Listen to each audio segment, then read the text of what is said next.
Thanks very much, Willem, and welcome everybody. As Willem mentioned, I am Chris, K0SWE, and I'm joined by Dan, N0PUF. Very happy to be here today. I find it very amusing that Willem voluntold me, possibly the least experienced, to give this talk. But I am very happy to share my knowledge, and Dan is here to fill in with experience, and we've got more experienced fox hunters here. So we will get through this all together.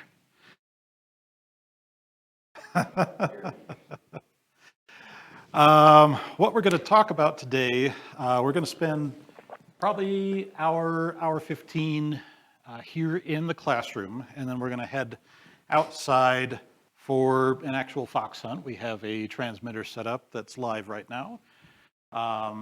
So if you're online, you're missing out, but you've got about an hour to get over here. We will be actually going out and doing the things that we're demonstrating today. But while we're here in the classroom, we're going to be covering a few different techniques. We'll be covering some handheld equipment, and then we'll be starting to talk after that about these more mechanical units. First talking about the concept of operations for Doppler units and TDOA units, and then we'll go into some specifics about how they actually work. So, without further ado, let's start on some of the basic techniques. I probably should have put some exposition in here about what a fox hunt is. You've got direction finding seems pretty obvious, but you've got a transmitter out in the world somewhere. You don't know where it is. Maybe it's a recreational thing in an organized fox hunt where this is a competition, or perhaps it is some unfortunate interference that's out in the world and you want to go find it. How do you do that? Where do you get started? If you just have one of these on you, if you've just got your trusty Baofeng with you, this is an omni antenna, this rubber duck here, so it hears equally well all the way around you. How are you going to get any directionality out of this thing? Well, it is possible if you're not holding it up here, but instead you bring it down here and you start turning around. If you can hear the signal fade out at any point, if I hear the signal fading out right here, I know the transmitter is probably somewhere behind me, right? You are using the water that's in your body in order to block out the signal. You're using your body as an attenuator, and the signal's probably behind you. These are dead until somebody turns it on, right? Do I hear? I was just asking if this mic was live all the time. Oh. It is, okay. So I'll shut up. So body blocking is as simple as that. You are trying to keep this close to your body, and you're trying to block out the signal if you possibly can. The advantage of this technique is the only thing you need is an HT. You use your trusty Baofeng. You don't need anything special. You're just out in the world. You happen to have your HT with you. Simple as that. Any comments from the room on that? Of us are better attenuators than others. Very true.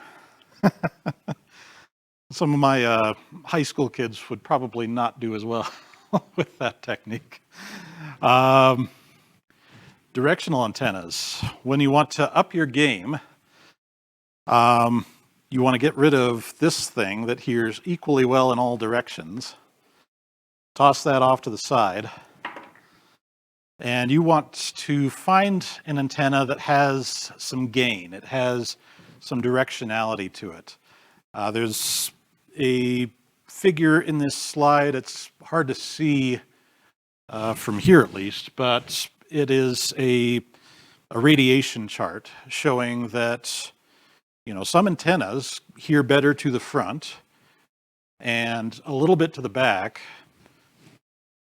So for instance, these Yagi antennas hear very well off the front of this thing, and they hear sort of well off the back of it, and they've got some lobes on the side. But really, if you can swing this thing around and hear the signal get louder at one point or another, then you're pretty sure you're pointing at the thing. You've got to be careful about swinging it all the way around you, because this does hear off the back of it, and just not as well. So depending on what type of directional antenna you're using, you might need to take a look at what the radiation pattern looks like. Also note with these things, you've got different polarization options.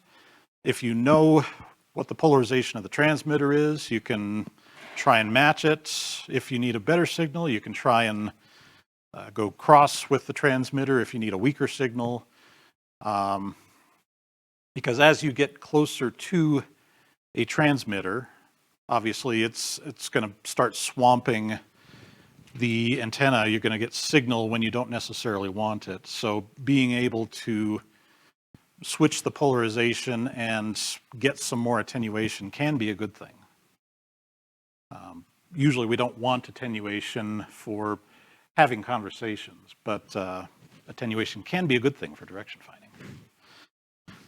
This particular antenna here, as you can see, happens to be a home-built tape measure antenna. These things are inexpensive to make. You find some extra wire you got laying around, a little bit of PVC, and these tape measures are very nice because you can fold it up for travel. You don't really care if it gets knocked against bushes and stuff. It just reforms back to what it was. And so these are extremely nice to have for fox hunting. You can also get the Cadillac option, which are these arrow antennas.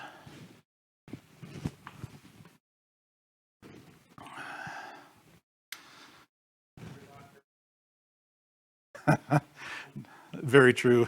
Is John's mic live? Okay. He says they're not very forgiving in the trees, so if you're walking through underbrush, you might end up bending these things, which, of course, you can replace them, but you don't want to have to.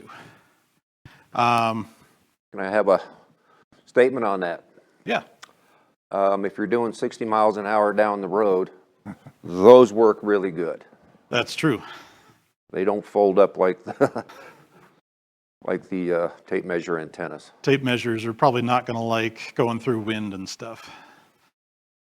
So that deformability can be an asset or a liability.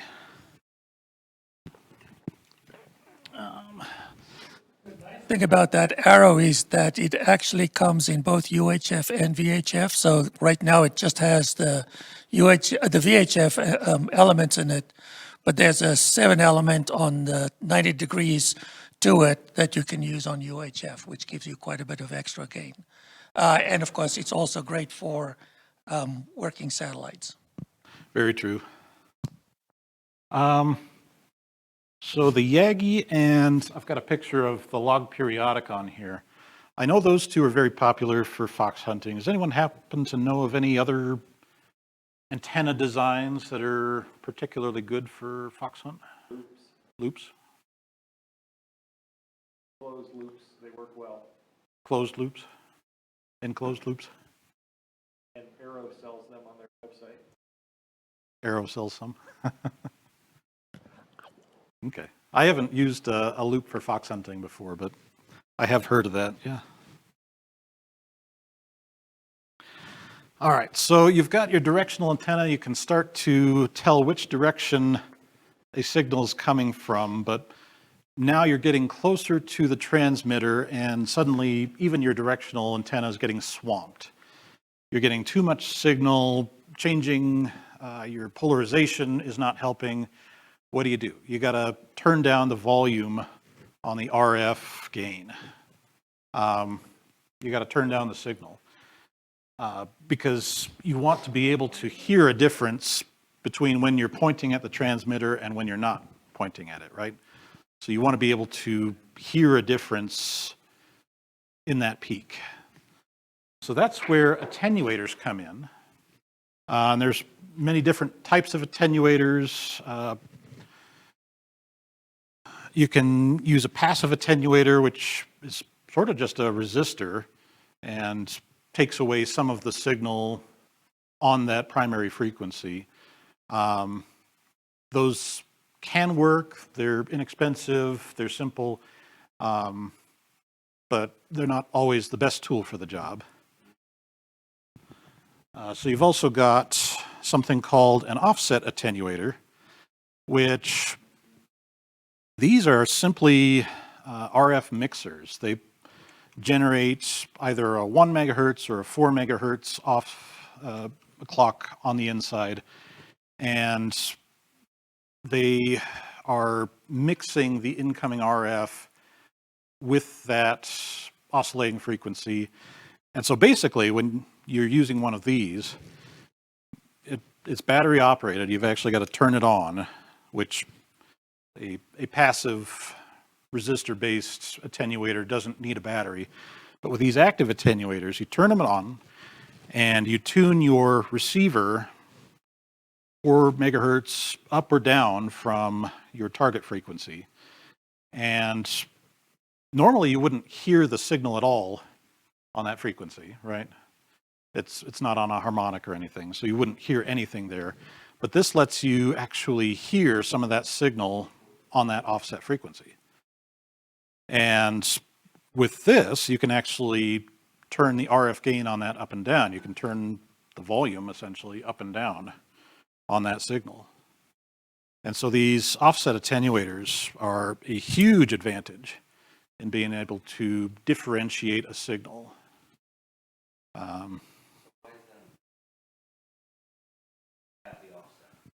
To have the offset, well, if you're on the target frequency, you're always hearing the signal. He's bringing me a microphone. Okay. So the reason that that's important, the offset attenuator, is you will, no matter how much attenuation you put in on that Pasternak that's up on the screen there, you will always get a little bit of leakage at the output of that to your portable or directly into the case of the portable. And by running this offset attenuator, you eliminate that leakage path. Because you're not listening, but you're going to want to make sure that all of the signal off your antenna is going into that attenuator. In this case, it's an offset attenuator, so you've reduced your leakage path or into the handheld directly. That makes sense. Thanks for that addition. I learned that the hard way. Let's see, Dan, you had the homebrew attenuator that you had to show and tell, right? Yes, I certainly do. Okay. Yeah, You left that back there. You can buy these things off the shelf, you can buy kits, but also it's an excellent exercise in sort of radio design to build the oscillator and the mixer circuit for one of these things. And so, trying to build one of these things by yourself is actually a really good exercise. It's also from Arrow, right? I'm trying to remember how much it was, but it's around $50 or so. That sounds right. One from Arrow. I've also seen one from Bionics as an offset attenuator. There's several companies that have them. But the one that Dan here has is Homebrew. Some of you people around my age might remember W0QE, Bob Shellhorn. Nobody? Very technical. Homebrew. He built, I don't know. This is number 5. And it's labeled 2003. But anyway, this particular one is passive and active. So, not real sure why it's got both in here, but for the far away signals, the passive is just fine. But if you start getting close, and it offsets by this is 1 megahertz, you can actually tune out completely if you go to active, a radio sitting right here, you can tune it out. So you can get real close to whatever you're looking for without an issue. Thanks, Dan. I really like that has both passive and active built in. That's a cool feature. So maybe I'll look into building one of those. All right. So now we've got several techniques sort of progressively more accurate for trying to find a direction. But once you have a bearing on a transmitter, do you want to just walk straight towards it, or is there another technique for trying to find the transmitter? If you just walk directly towards it, you might get your line of walking obstructed. You need to go off course or something. Also, if you just walk directly towards it, you could go straight over the transmitter and miss it. And so we use a technique called triangulation or lines of position, which lets you try and narrow down where the transmitter is before you get there. The key is you don't walk directly towards the transmitter. You walk in an oblique direction, hopefully getting a little bit closer, but you want to get a second line towards that transmitter where you can see where they cross and see where it's likely where that transmitter is located. And if you do that 2 or 3 times, you can actually get a really good error bubble as shown on this picture. You do this 2 or 3 times, you get these lines all crossing in the same place. You know you've got a really good fix on where this transmitter is likely located. And so that's triangulation or lines of position. I hadn't actually heard it called lines of position, but one of my new coworkers gave me that piece of terminology. So thanks, Brad. As far as actually doing this, of course, you can take a paper map and be drawing these things out. Does anyone here have apps they like using for this kind of thing? I know I've seen some out there. Apps, but we don't like using them. Tristan? Yeah. Yeah, there is an app that I used for previous Fox Hunt. I have to remember the name of it, but I found that I was kind of wasting my time trying to plot all this stuff out on the map, and just chasing the signal with the antenna seemed to get me there a lot faster. If it's like a citywide Fox Hunt and we're driving, I will try to do that, go to opposite ends and just get a rough triangulation on the signal. But then after that, you're wasting so much time trying to leapfrog, hoping on the signal. It just tends to be faster to take out the Yagi and start walking around, try following it. And for the on-foot Fox hunts, that's what I just basically do right off the bat. Just sort of run straight towards it and use your attenuator to Yeah, dial it exactly. in. That's probably more effective when you're on, quarter mile or less distance. If I can jump on Tristan's theme, he's exactly right. If we're doing like a malicious interferer, it's somewhere in Denver.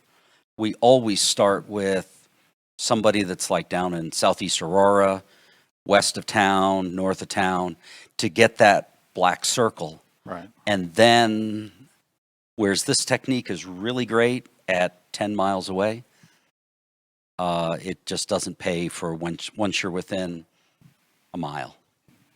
Yeah, But I think Tristan's when- looking for another app here. I when was we- giving him some time. Go ahead, Mark. Yeah, I know when I've been out with Doug, especially if you've got 2 people, it's easier in a vehicle and citywide. We've had some success with Google Earth and kind of plotting it. But like you say, it's once you get closer, it's a lot more work. than just kind of going toward it. But if you've got a couple people citywide, you know, it's nice to put down some points on, hey, this is where we were at, to try to get that bubble. That makes And sense. I think Tristan's still looking for an app. So Mark and I were out one time, now it's 6, 7 years ago. We were looking for a malicious interferer, a jammer. The jammer was unfortunately mobile. So this technique wouldn't have worked, but we used it to get, well, the jammer is moving in this, along this line, going from Longmont to Loveland up to Fort Collins, intended to be somewhere near Longmont or Loveland. And then we just used the Doppler unit that you're going to feature later. And you find your thing? Okay. I'm trying to fill a little bit of time without taking too much, but we just used the Doppler unit and just kept driving with the bubble up. And we eventually drove right up to his car. You know, we got up to a parking lot at a Safeway, and we watched the little indicator go around the circle. I pulled a U-turn. We drove right up to his car. Had the headlights right into his windshield. We saw him look up at us, and I believe I saw his butt pucker. He never imagined we'd drive up to his car while he was jamming. So, you haven't found it? Okay. Yeah, I can't find it anymore. Tristan will break back in if he finds his other. Sure.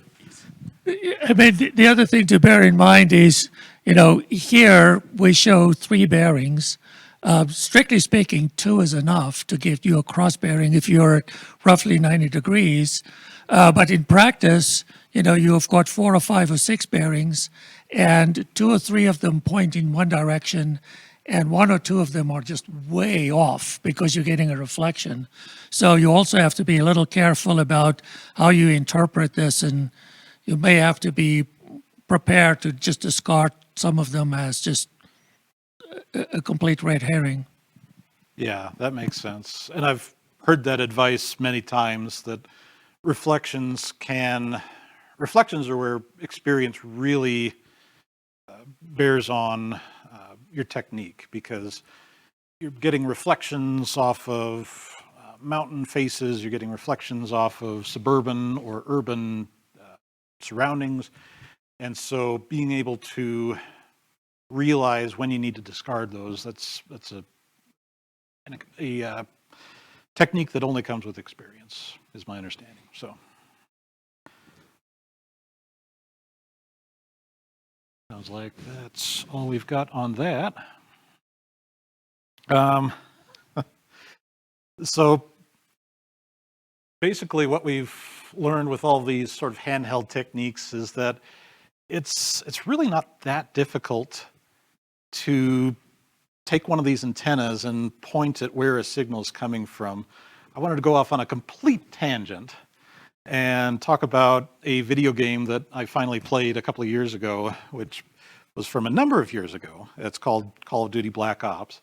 It was kind of cool in that it had this MacGuffin, this plot device, where it's set in the Cold War and you're looking for this numbers station, very Cold War spies kind of stuff. And so that's cool that they included that. One of the questionable things about this video game is that the secret agents in the United States could hear the transmission in their head without like any sort of receiver. That was a little bit weird. But what really got my goat, I was a pretty new ham when I played through this game, and I was just incensed that the video game said, it's impossible to figure out where this number station is. We can't figure it out. Where is the signal coming from? What we've learned here today is that, you know, even at shortwave frequencies, all you need is an appropriately sized Yagi in a couple of different spots. And it's not too hard to figure out where a signal is coming from. It's not difficult. And so video game logic is just out there. I could suspend my disbelief for the transmitter or the receiver in the head. I couldn't suspend my disbelief on where is it coming from. All right. Um, Any more comments on handheld techniques? And they're still very, very much relevant. John, you were pointing out that you still use them when you're out looking for interference. You know, this is still the surefire way to get business done. And so this does not go away when you start using more expensive machinery. The machinery can help a little bit, but it never replaces the basic techniques. Helps while mobile. Helps while mobile, that's basically it. Once you're in close, you still need to turn back to the old methods. So with that, we will start turning over to these more advanced machines here. Chris, would you like demonstrations of this older, Yeah, less technical? sure, we could do, some handheld demonstrations. I think we've even got Willem's complete setup here. Unless you want to use your own here. I'll use my own. There you go. Years ago, and sounds like you've all pretty much done it, which kind of surprises me. Is there any group in here that, or anywhere else, that has done it just for fun? Once. Once? Yeah. Okay, we used to, back around the age that this thing was built, 2003, we used to have a group in town that would, we'd get together once a month, start on a high hill. There's a religious school on top of a building, I think it was off of Wadsworth. Loretto Heights, that's the one, yes. And somebody would go 20, 30 miles away and hide. And we would all get ready and, okay, get said go, and we'd all take off in our cars and go find the individual. Person that came in first, unfortunately, the next month, they're the one that had to hide. That's not a whole lot of fun, just sitting there waiting for people to show up. But the older stuff that we were using at that point, which is still relevant today if you just want to have some fun with it and not actually go around just kind of driving by all this real expensive equipment, but you can go do what I did. I've just found some old pieces laying around, and it was nice because I could just set this thing up on my dash, and just watch the go. No go means absolutely nothing. It's just something that I had laying around, and with an old radio. All right, I did that wrong. With an older radio, you can be hooked up real easy. It's got the mechanical meter in it, so you can just tap right into that and do something to that effect. One nice thing about the tape measure antennas is you can put it in a small satchel, such as that. So it's very easy to store. You don't have this huge array that you've got to really take apart. You can just kind of assemble the stuff just little by little. All right, get out of there. And you can also put it together too much. There it goes. So once you're get to where you need to be, it can be very, very easily assembled. Just don't glue anything together. And then more home-built stuff. Well, actually, this one here, you can actually buy this online. This is pre-programmed for a frequency. This particular one is 146,400. So they're fairly inexpensive, but they do work well. The one I built, you can build your own stuff. The design came from that old-timer W0QE, and Want to take a look at this. And you can change the code that it puts out, the sound, and you can also change the duration. So if you're going to attend the fox hunt at HAMCon next year, I will have 5 of these things that rotate on and off. Each one of them sending out a different set of characters, and this particular one sends out MO and then I, or E, I, S, H, and 5. So it sends out an MO, MOI, or MODIT, MODIT, that kind of stuff. So take a look at the back of it here. So that's one I built. I have the schematic for it, but the chip needs to be programmed for a frequency, or for the settings and the what it actually puts out in Morse code. What else we got here? Okay, so with that, quick assembly on, or I could just use the other one, I guess it'd be easier. Sure. Welcome to.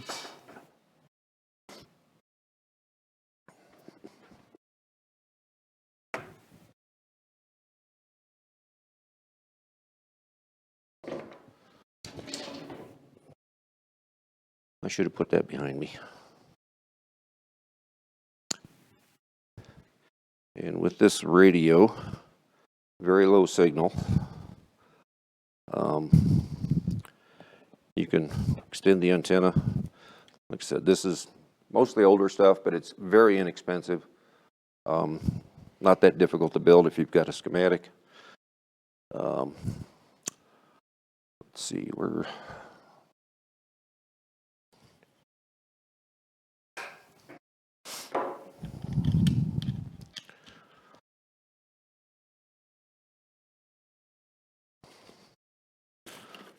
there it is.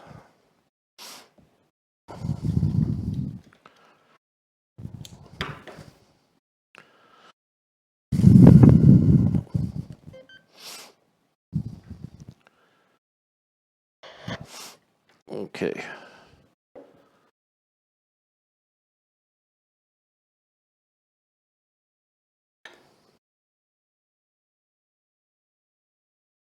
There it is.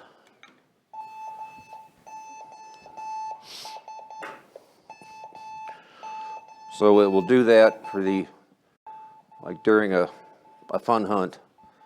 It will do that for a period of time, and then we'll shut off and it'll go to the next one. Or you can set it to where it stays on constantly, never shuts off.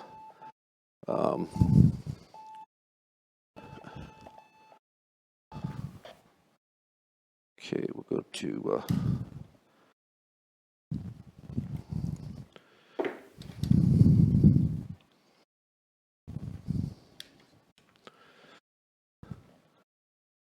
okay.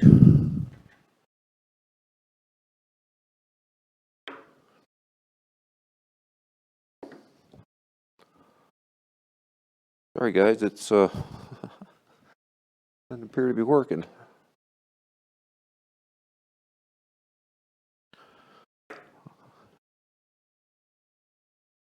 Attenuators out of commission? Or? I'm not sure what's going on here.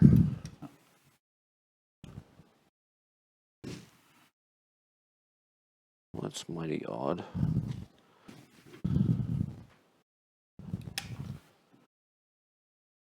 Well, I can use the other one. Yeah, you're welcome to borrow this. That is mighty odd.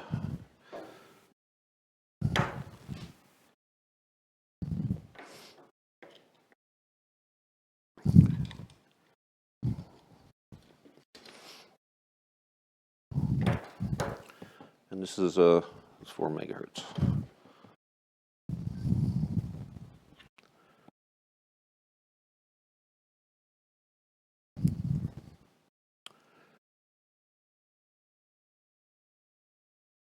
Oops. Again, at this range, if you tune your receiver there to the exact frequency, you're going to hear it everywhere. But since we're using this offset attenuator, we'll be able to dial in how much of the transmitter we actually want to hear. Offset refers to the how much the target frequency is being pushed up or down by the mixer in that attenuator. And so There it goes. in that case, it's 4 megahertz. So you got to tune the radio 4 megahertz up or down from the Right. target. And with an active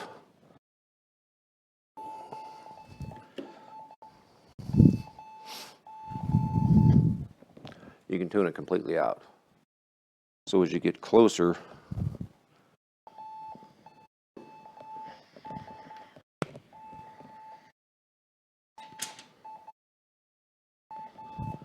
let's see.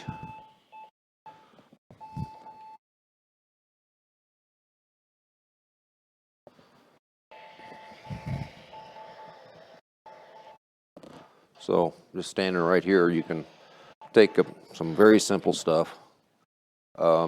These things are available online. The stuff that I have is home built. Still don't know why it's not working, but so a little story. Edge of Space Sciences, anybody know about that? Okay, I see a lot of head shaking there. Are they? Okay. They take, most of them take one of the aero antennas. There it is over there. And they mount it to their vehicle. I had a great setup when I was still active with them. I would have mounted an aero antenna on a broomstick, an old cop car, so drilling a hole in it wasn't a big deal. But it would go up through there, through the roof, and you could turn it from the inside. And looking at your meter like this, you could do your direction finding from that. This would sit nicely up on the dash, so you don't have to be looking away, playing around with stuff. There's something else. Well, when I think of it, I'm sure I will. I'll kind of chime in on that. Chris, back to you. Thanks very much, Dan. It never ceases to amaze me watching this demonstration where the attenuator can just, even standing within feet, that attenuator does its job and tunes out what you don't want to hear. So, simple electronics and very, very effective. All right, so now we're going to talk about these larger, more expensive machines. And they come in basically two flavors. There's Doppler and there's TDOA. And we'll talk about what each of those means and how they work. And then we'll dive into the specific systems that we have sitting up here. So Doppler you've probably heard of, high school physics class or something. You've got something that's emitting a frequency. It could be an audio frequency, it could be an RF frequency, but it's something that's emitting a frequency. And you've got something that's listening to that frequency. If they're moving towards each other, then the observer sees a higher frequency.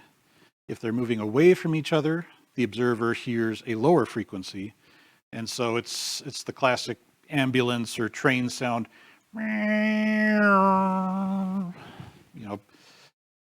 You get a lower frequency when they're moving away. And so we can exploit this as direction finders to figure out if we're standing over, if we are, sorry, I shouldn't get ahead of myself.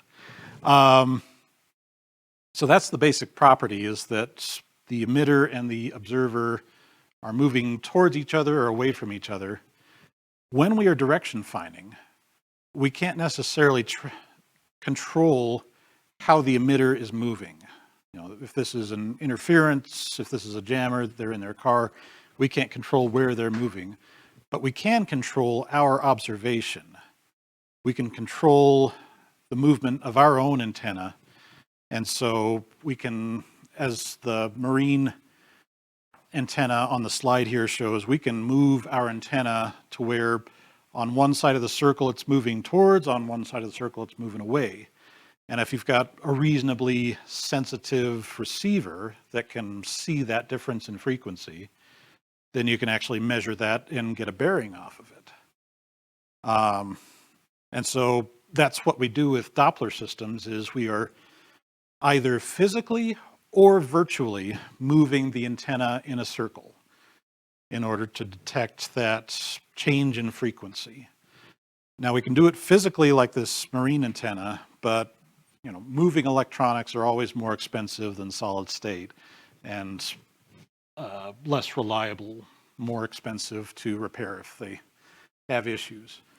And so more often with ham equipment, we just move the antenna virtually by putting multiple antennas out there and then using some technique for turning those antennas on and off at certain times so that effectively they're still moving in a circle. Pin diodes. And so we'll dive into this unit in a minute, but as you can see here, it comes with 4 antennas that you hook up. And this unit here is responsible for physically turning them on and off. So that's the idea with Doppler. We only have one radio receiver. It's got to be a high quality receiver so that we can change those, we can detect those fine changes in frequency. But, you know, we're spinning this antenna virtually and we're listening to changes in the frequency. The other flavor that these systems come in is time difference of arrival.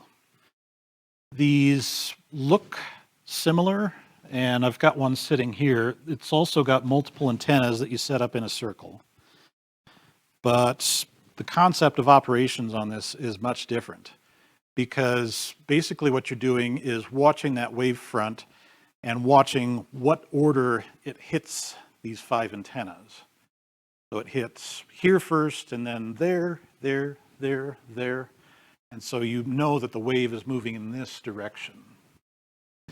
And you're measuring the difference in time when that signal arrives at these different antennas. And so with this sort of system, you need independent receivers on each of these antennas so that you can measure when that frequency hits, when that signal hits. They don't have to be very special receivers, but there's got to be multiple of them, and they have to be tuned to each other. They've got to be on the same oscillator, is how the Kraken unit here does it. They're all on the same physical internal clock, which gives it, what do they call it, phase coherence. Because these receivers are on the same oscillator, they can tell when one part of a wave is hitting this antenna versus that antenna versus that antenna. And so you've got to have very accurate timing between these distinct receivers. So it's a different concept of operations, but as you'll see as we go through these, you get very similar results out of either flavor of these systems. So how accurate does it have to be? If the radio waves or the speed of light is roughly 1 nanoseconds per foot, how far are those antennas apart from each other? Picoseconds, John is saying. I mean, you do have to adjust, in both of these systems, you have to adjust the spacing of these antennas depending on the exact frequency you want to pick up. And so if these antennas are inches out of place, you'll get faulty results. So you need timing in the sub-nanosecond level, so picoseconds.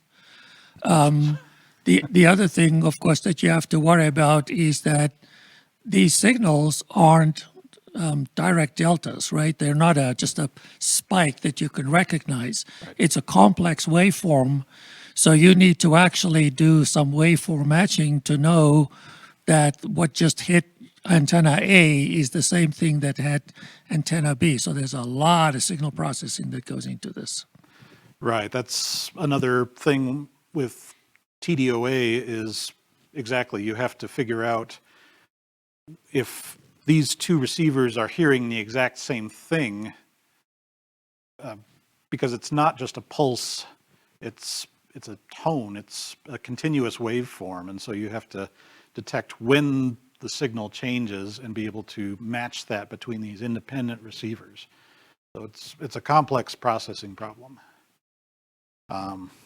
In that sense, the Doppler systems are a little bit more simple to design because you've only got the one receiver. It's got to measure the frequency more carefully, but it's only one receiver. So, yeah, a little bit simpler to do the hardware on these, in theory. Let's dive into some particular systems that implement Doppler and TDOA. So the first one up here, I've not used this, but Willem has one here to demonstrate today. This is the KN2C radio direction finder. This is ham focused. It was developed by a ham out of New York, K2NC. And this is a Doppler-based system. Willem, do you want to describe a little bit more about it? I only know the basics. So basically, this is like a $400 device. I tried to go on the web yesterday and buy another one, and it looks like they're out of production, but they seem to go in and out of production occasionally. They basically sell it as a kit because in some parts of the world, this is considered criminal activity. But, it's basically a single circuit board that you just have to screw in and connect the power switch, and it's up and running. So it's a very simple kit to build. The basic box that you see on the left, you can buy with a few accessories, specifically the GPS that will report a position. And then it, of course, has the switcher unit, which is shown on the right. It has some pin diodes to switch between the four antennas. And they'll also sell you a set of antennas that goes with that. So it's about $450 to $500 plus tax and shipping and everything else. So call it $500 by the time it's all said and done. Great for amateur use. The one disadvantage of it is that it's a little deaf. It's not very good for very weak signals, but super convenient because the display actually shows you on a ring of diodes around the center the direction of the signal that it's coming, and it also has an actual readout that gives you the bearing of the nose in degrees. Comes with some software. Not the greatest, but it does work. And it has a serial output in the back that you can basically process all of the text data yourself. It basically just sends you a bearing and a signal strength. And if you have the GPS built in, it can also give you the GPS NEMA strings that shows you how where you are. The problem with all of these units, of course, is that while they give you a bearing, that bearing is basically a bearing of the nose, right? So whatever is north for you. So in order to actually use this in a more sophisticated application, you need to know what the orientation of your vehicle is that you have it set up, as well as, where you are, and then you can basically post-process it off of that. So as an entry-level, more sophisticated device, definitely a good starting point. If do you want another one of these? RMHAM has at least one more that we can make available to somebody that wants one. And you gave a very good description of this. I would say the other limitation on this is getting a good receiver that has enough gain, because these pin diodes are very lossy. So you got to be within 5 miles of the station to really hear them well. And you've got to get the audio levels such that it gets that Doppler tone clearly. And usually they're using speaker audio, which is very annoying in the car when you have to have this up and you're listening to, you're wanting to listen to the jamming signal, the target signal, and you have this tone in your ear that just, it's like fingernails on a chalkboard, but it's very useful. The other thought on this is what Willem pointed out, the bearing is off the nose, but you really need to be moving to get a good GPS so that it knows which direction the nose is going. But also, if I'm tracking a jammer where in the room I'm sitting kind of blocked to here with this column, if Willem was the jammer, which he would never be, but if I was searching on him, my Doppler would be pointing over there until I go behind this pillar. And then it's going to point, all of a sudden that thing is going to move quickly to my left and say, I'm hearing the signal off the wall. Because of bounce. Because it's the incident, the main ray, the incident ray is blocked, so I'm getting reflections. Yeah. Then as I come out from behind this pillar again, all of a sudden it moves back over and says he's over there. So what we found, and this is what Mark and I were using when we drove up to the mobile jammer, we were using this exact unit. By listening to the signal, I can hear whether it's a nice, strong, clear tone, or if I'm hearing white noise or phase distortion of that tone. That clues me that I'm listening to a reflection. I've got to get myself up to a point that I can get the direct ray. And but not a bad unit for $400 or $500, and we've been using ICOM R100s, and I have a number of them. I think John may even have one. If either of us, because both of us are selling a house and moving, we have no idea where they are, but when they get unpacked, we have some available if people want to use them. The main advantage of a unit like this is its time to acquire a direction is, a second or less. So if you have an intermittent signal, which when you're not hunting a fox, right? It's just a signal that comes up every so often. You don't have time to stop and pull over and get your antenna out.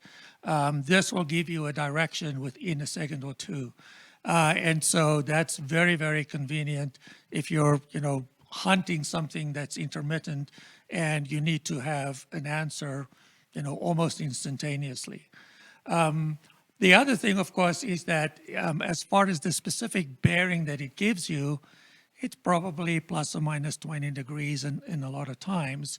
So very often, if you want to actually track a station like this, and at least if it's a continuous transmission, you can sort of drive past it and make sure that it actually goes behind where you actually were, turn around and double back, and then, that's a much more reliable way of actually finding the source.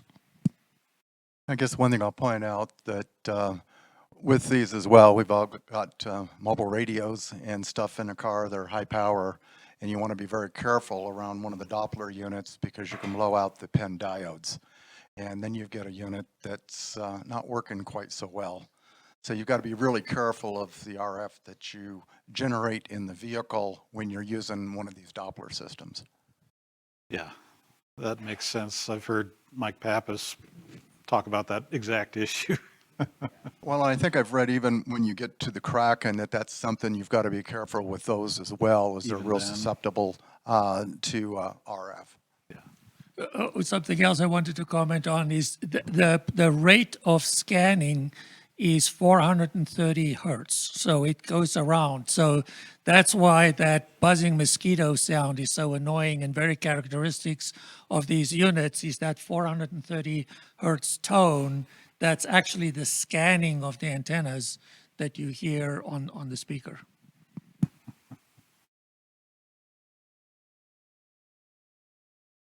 I guess, you mentioned the tone. Are there some advantages? Some of the units, rather than the 400 hertz tone could go up to 1,000. Is there some advantages on if you've got opportunities for the frequency that you use, that's a higher frequency is better, or what are your thoughts on that? This unit, I don't think you have a choice on doing This one, that. no, but I think some of them you do, so in general. Right. I don't know, maybe Doug knows what's best. Well, obviously, the faster the rotation, the resolution you're going to get is different. But this takes speaker audio. Where in the audio domain is the human voice over a two-way radio? It's primarily between 500 hertz and 2,000 hertz. Unless you're a YL, that maybe that's up a few hundred hertz, higher pitched voice.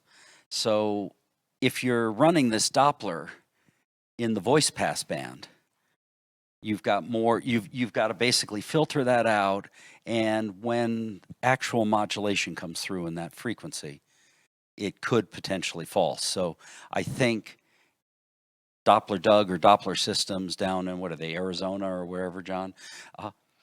They offer that option, but as it rotates through, you've just got to be sensitive to that. There's not a lot at 400 hertz in FM radios, and CTCSS stops at, 250.8 or something, or 300 hertz, and there are roll-off filters in radios. So if you're using, I'm sorry? I thought somebody. If you're using speaker audio and it's rolling at 400 hertz, beware. So you might want to use the discriminator audio that's unfiltered potentially if there's enough level, but like the KN2C wants to see higher power speaker audio.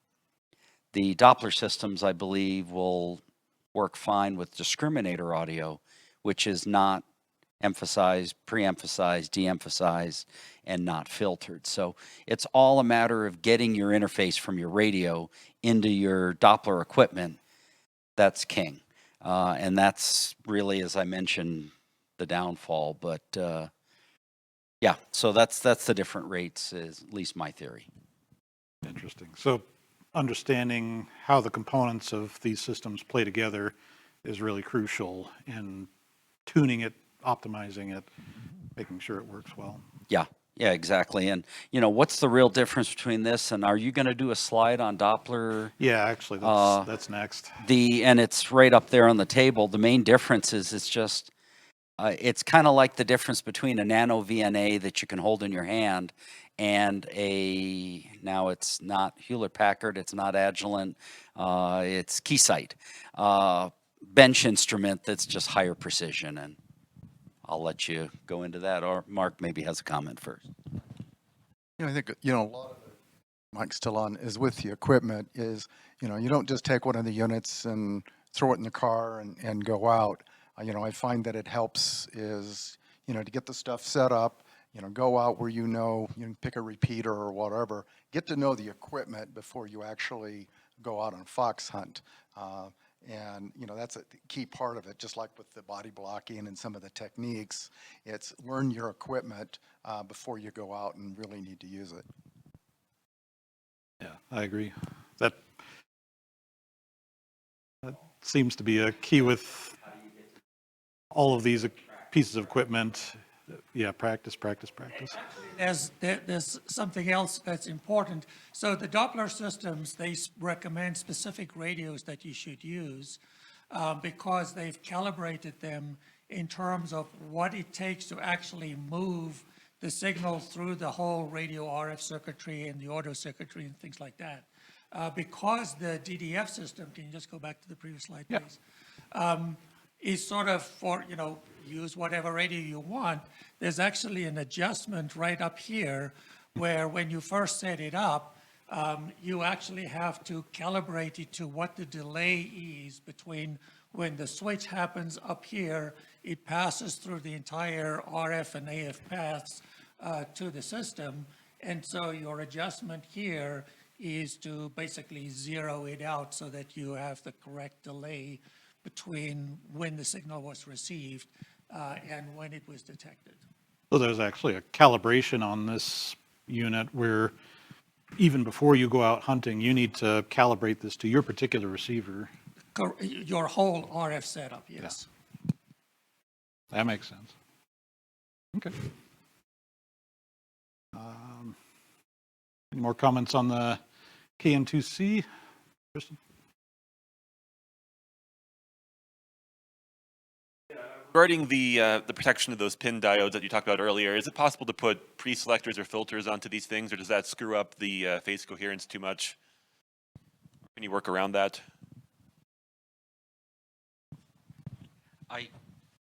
I guess as long as there's four identical filters, you're probably okay there. But if you're transmitting, if you're listening on UHF and you're transmitting on UHF, that's going to go right through your filter. So the answer is yes, maybe, but you will get yourself into a corner case and you forget and you are on the wrong bands and all of a sudden, poof, goes your diodes. We found the best thing to do is use a handheld in the car, take the microphone off the 50-watt mobile radio that has an antenna 2 feet away, and we actually remove, now it's really not needed, you've got these 4 antennas, well, what if I have another antenna sitting over where the black box is? Is that going to start to shift the pattern? It could conceivably, but as a reflective element out there, but it's really not a huge factor. So you could leave it there, but what we normally would do, pull the microphone, pull the antenna off the roof, and we can't mess up that way. Because believe me, you can't make things idiot-proof, because idiots like me are really ingenious. I guess the bottom line with this is if you're looking for a high power transmitter, this is a great unit to use because, you can hear a high power, a 10 or 20 watt transmitter with this unit, 50 miles away. But if it's a low power transmitter, you have to, like Doug said, you have to be very close before you can hear it. Makes sense.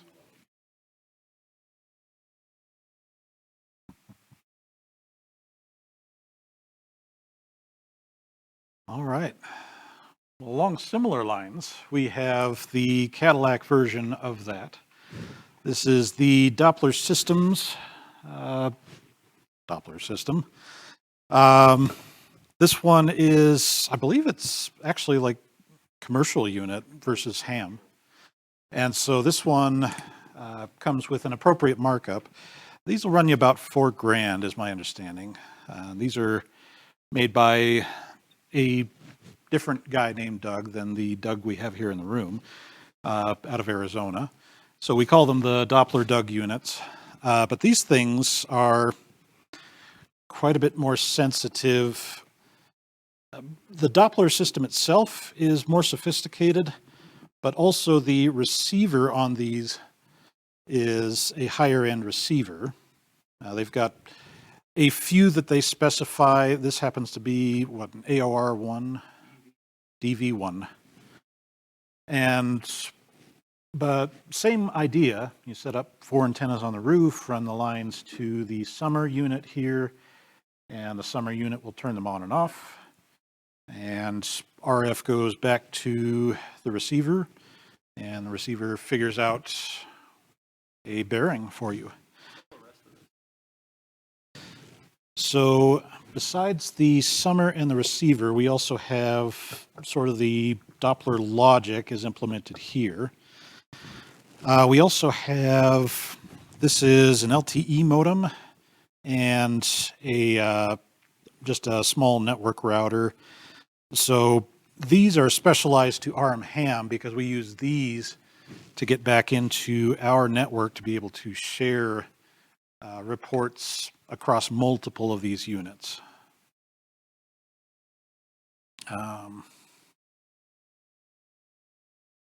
What else can we say about these? So, the other thing that you get for the $5,000 or so that these units cost is more sophisticated software.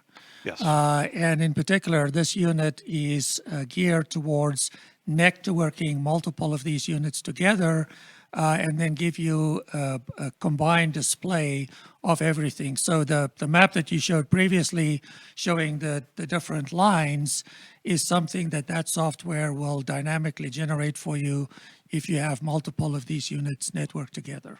So, you get what you pay for. This is a professional unit. It's used by,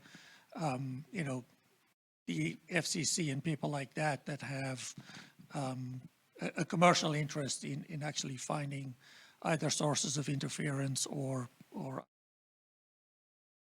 Right. And yeah, we've used this networking capability and this combined reporting capability to network multiple of these receivers together. We've used that with great effect. It works really well. This is a lot of gear to have going at once. You've got to have the Pelican sitting in the back seat, and you've got to have the computer with the software sitting on the passenger seat. And ideally, you've got someone operating this specifically while another person's driving. But we don't always have that luxury. highly recommended that somebody else works the equipment while you're driving. Well, and it can be helpful. Like we've done these before where we have someone at home watching these reports coming in, and then the people in the vehicles just get to drive. And so that can work well.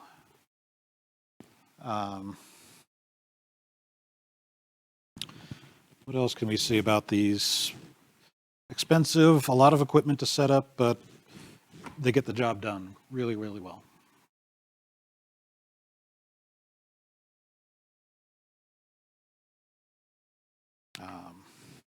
All right.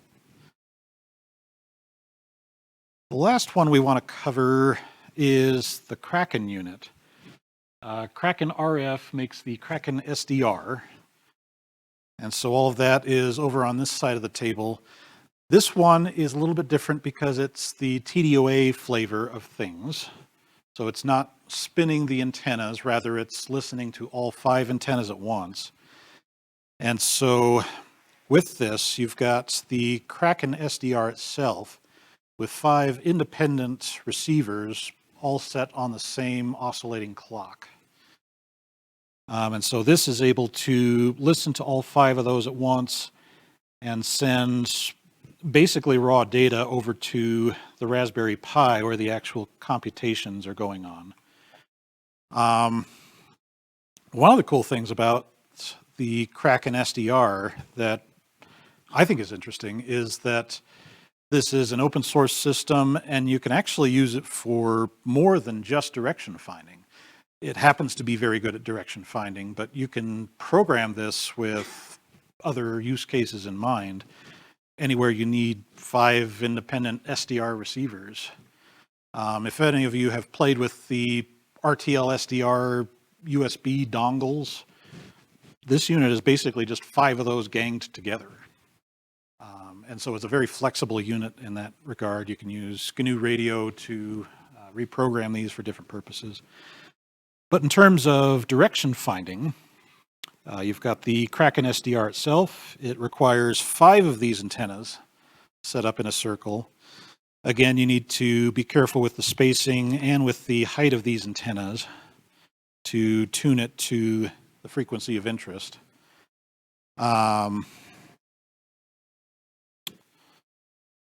you've got these, once again, for RMHAM purposes, we've got networking gear and an LTE modem so that we can connect it back to the network. And then the last component of this system is an Android app that actually does the direction finding. And so you can throw all of this in the trunk, and all you've got on the dash that you need to worry about is either your Android phone or your Android tablet to handle all of the incoming data. And so that's quite convenient. It's a little bit annoying that Kraken has not come out with an iOS app, and so iPhone, iPad will not do. But you know, we found a cheap $140 Samsung tablet that does the job just fine. In terms of the cost of the overall system, the Kraken SDR itself runs about $500. The antenna array here is about $200. What's really nice about that is it comes with 5 matched feed lines here and 5 matched antennas. You know, we're talking picoseconds of difference in trying to detect when a wavefront hits these things, and so fractions of an inch matter in the distance of these feed lines, and so having a matched set really matters. But yeah, it's a smaller overall system than Doppler systems, and really we've had very good luck when we've used these. How is it in terms of, I mean, you know, the Doppler, you've got it, it's fairly deaf. Is this, you know, is deaf, or with the receivers that are in here, do you have as much kind of attenuation that you typically have seen, or the deafness from the Doppler on these as well, or? So my experience with the Kraken so far is that they're relatively inexpensive receiver chips, and so they are kind of deaf. You do need to be a little bit closer to the target than, say, with Doppler systems. That's one of the things that more money is going to buy you over here. They are a little bit deaf, but once you're able to pick up the signal, they do a pretty good job.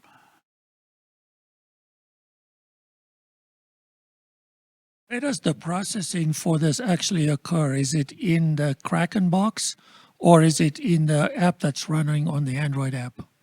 A lot of the data acquisition, data number crunching happens on the Raspberry Pi here. And so Kraken RF provides their custom-built Raspberry Pi image that you can throw on here. You can also use other systems. They have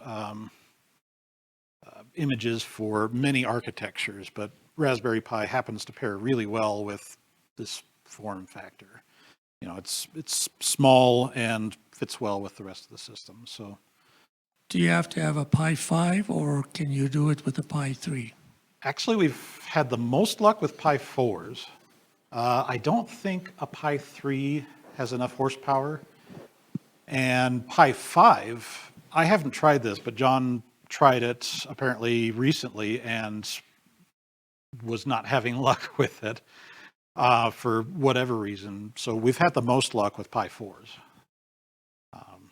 So the Android app is really just for display purposes? Mostly for display purposes. The Android also provides GPS.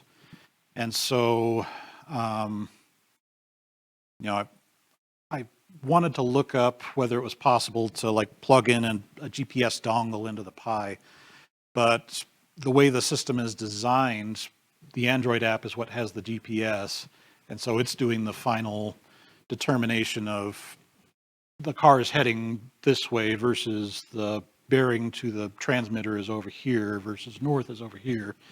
So that part of the equation is happening on the Android app. Chris, we have a question from Zoom call. Can you tell me this is from Robert Slovic. Can you tell me the advantages of the Kraken over the original Kerberos SDR?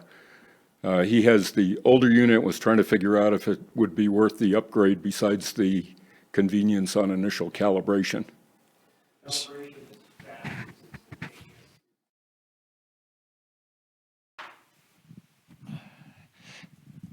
Calibration is fast on the new Kraken. It doesn't require any external stuff. It takes no time. It's automatic. It's faster with more antennas. There's better resolution. And the software that they've developed works on either. But we've found that using the old ones, things just aren't quite the same. But the new Kraken is way fast compared to it. Yeah, for those not privy, the Kraken is based on an older design called the Kerberos, which was similar in a lot of ways, but did not have built-in calibration. And so that makes a huge difference from my understanding. Questions on the Kraken? We'll have an opportunity to go out to the parking lot and demonstrate at least the K2, KN2C, and the Kraken. Do we have a Doppler Doug set up? Okay. So we'll have at least those two outside. Yeah, I think this is a good time for a break because we're mostly at the end of the content here. We'll have just a couple of minutes of content when we come back, and then we'll head outside. So we'll take a 10-minute break here for us old guys. And we'll be back at 10 o'clock and finish up this. Welcome back, folks. We are almost ready to head outside, but I did want to make one more point about these systems. We talked about the differences between these handheld systems, which are sort of the old school, versus these mobile Doppler and TDOA systems. Which one is more accurate? You might think that all the machinery is sort of the way to go, but actually a good human operator using a Yagi antenna can get about a 5 degree error of margin trying to point at a signal. These mechanical units have a much wider margin of error, 10 to 20 degrees, depending on how well your antenna array is tuned to the frequency of interest. These mechanical systems are not necessarily more accurate. The advantage they have is you can drive down the road and they are taking measurements every couple of seconds. And so just out of sheer volume of data, you're getting a better picture that way. You can get hundreds of bearings in the time it would take you to jump out of the car and take 2 or 3 bearings with a Yagi antenna. And so that is where the advantage comes in with these mobile mechanical systems. In fact, I brought up a spreadsheet that Kraken provides for tuning to the frequency you want, where you can, how far you need to set up your antennas and what that implies for the accuracy that you're going to get. So you can see for 145 megahertz, if you set the antennas all the way out at a radius of 88 centimeters, which is basically the entire width of a car roof, you're going to get an 8 degree resolution. So that's basically the arc that your error margin. But if that circle starts to shrink relative to your target frequency, your error starts to go up. That arc starts to get wider and wider. And so these systems are not necessarily more accurate than a Yagi. They're just more convenient. Yeah. I'm going to give you a friendly argument here. Yeah? This is not intended to be an argument, but a technical argument. Sure. I very much agree and like your chart here. And your comment of if I'm using a Yagi antenna, I can get better resolution.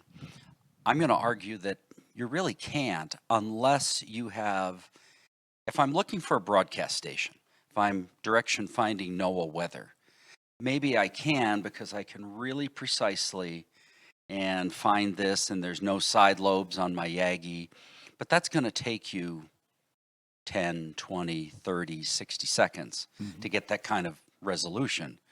Whereas this, a couple of poles, and it's going to tell me it's over there. So I think this resolution is good enough. It's good enough for most uses, and Yeah, especially if you're dealing with a malicious interferer that's uncooperative. yes. If I have a cooperative signal, like one time I was direction finding, somebody put the crossband repeat on their mobile radio, and they were linking something that they shouldn't have been linking to something that didn't belong. That was a cooperative host. We could go to that one repeater or that frequency and key the transmitter for a minute at a time. And we either use direction finding to find it, or we use thermal mapping because their finals were about ready to melt down. So there, a Yagi was very effective because, okay, somebody stimulate this thing. Okay, it's coming from Maxwell. And I just beam over there. But if it's a jammer giving you, like we had the yodeler, they're on for 5 seconds. You're never going to find them with a Yagi. Yeah. Yeah. I guess my point to the slides here is there are still advantages to using a Yagi if you are in a certain situation where you've got a constant signal and you're just trying to get one bearing at the greatest accuracy. Yagi's still going to work for that. Or a place that I cannot drive my big vehicle with the Doppler unit on it. Yep. And I can take a Yagi. What if this person is operating in the equivalent of a university quad? That the noise, the interference source is coming from a place I can't drive to. Yeah. Yagi's indispensable. Yeah. Especially for the last, quarter mile, Dan? We can't run a Doppler unit that close. So I can drive by a person's house, but whether it's the front yard, the backyard, the neighbor's house, that we need the other technology. You saw how I just tuned that radio completely out. So, you just give it just a little bit and you know exactly where it's coming from. I mean, and you can walk right up to it and tune it out. So if we're dealing with interferers, it's really a team participation sport. You need the broad brush guys like me, but I can't get the last 1,000 feet. I need a guy like Dan. Whereas he might not be as fast at finding the neighborhood because of the intermittent signals. Right. It takes the village. So, One more thing, if you guys ever get together and want to play, we have somebody that interferes with the 146.64 and the 146 800, and he's clicks it on, clicks it off, and he's gone. And you never know when it's going to happen. There is the issue with me with the Yagi. He'll just key it up anytime, and it'll go from he'll go key up the 8.8 and go to the 6.4 and key it up. So it's frustrating. I'm the DRL president, so I should know. I need to keep my radios in order, my repeaters in order, but I just can't get this guy, whoever it is, figured out because he's just only on there for a second or two. yeah. So.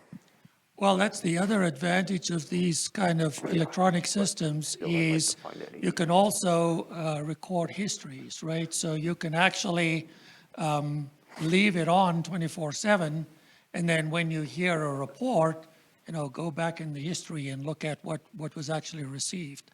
The problem with all of this is static setups don't always work very well, right? So if you have some mountaintop sites that you could actually have a permanent setup in. You can actually use that to great effect to actually figure out what general direction things come from. The problem is that those mountaintop sites are always also very prized for high power transmitters. And so, finding a quiet mountaintop with a great view of a large area is definitely a challenge. The other thing, of course, with a static setup is there's a lot of falsing where you're getting an incorrect bearing, which sort of, for the most part, in the mobile configuration solves itself, because as you're driving along, you may see the beam fluctuate or the direction fluctuate, but it sort of integrates itself over time for the most part, unless you're hitting off of a reflection from some particular location. But, at least most of these devices have a permanent data stream that comes out of it, and you can post-process that and try to locate those kind of intermittent problems. Good points. That's all I've got in here. I think we are headed outside then. So I actually have one other thing to add to that, and that is, the other technique that you could use for locating these kind of sites is using these RTL SDR dongles. They are very deaf, but we can use that to our advantage, because if we have a grid of those that cover a large area, you can look at the received signal strength and basically also use the distance decay in the signal strength to actually try and locate sites. So, as long as you have a good enough coverage, those receivers are about $30 a piece. You could blanket an area and actually look at the hotspots where this activity occurs, and especially for mobile stations, you can kind of see how they move amongst all of these different receivers. So it's not a very precise location, but at least getting you sort of in the general area to begin with. That's also a technique that you could use to at least do that coarse level of filtering before you start actually deploying the mobile units to actually track down the problems. Yep. Excellent. Thanks for that. I think we're headed outside. 5 minutes. All right, give us 5 minutes and we will be set up and ready to start the stream again.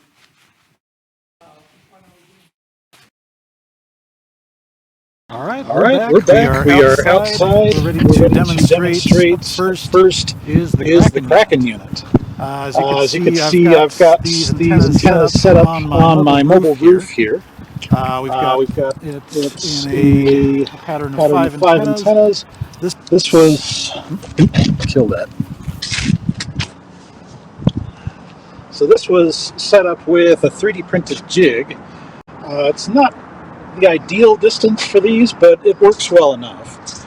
But then we will come around and take a look at the actual unit. Maybe I could try and get some light on this, unless your phone is able to. It's good. Okay. Kraken unit's operational here. This is the Kraken SDR. The only complaint I have with this thing is the fan on here is really loud. I'm thinking about switching that out for something aftermarket. But we've got the Kraken SDR is hooked up to the Raspberry Pi. Again, we've got networking and an LTE modem here for connecting it to the internet. And at the moment, I've just got these wires simply routed up to the roof. And so I can block off that noisy fan. And I've got a Wi-Fi, I've got this phone connected to the Wi-Fi signal coming from that. And so here is the Kraken SDR app First thing I want to do when I come in here is to come in here into Kraken SDR servers. Well, first, before I've done anything, I want to come to settings and make sure that my server's pointed at the right place. This will make sure that the phone is talking to the Raspberry Pi. Next up, I want to go to Kraken SDR server settings, and this will make sure that the software is actually running. In here is where you want to set up the frequency of interest, as well as the diameter of your antenna array. Those are two critical configuration points. But once you've done that, you can come back out here. You want to set up a log file to save your readings. And so down here you've got a log file set up. And now if you want to start getting bearings, you enable this. And actually the Kraken is set up to where if you're not moving, it will not take bearings because it's relying on movement from the GPS to establish the car's heading. And so we're not going to pick up any readings right now while we're stationary. But because this is enabled, you are picking up bearings as you're driving down the road. And that's kind of all that there is to it while we're stationary. I don't know if we want to try and go for a drive right now. All right, I'm getting the go-ahead, so maybe my cameraman can jump in the... Turn your mic on, and I'll turn mine. But we are picking up readings. We're going to start driving down the road here.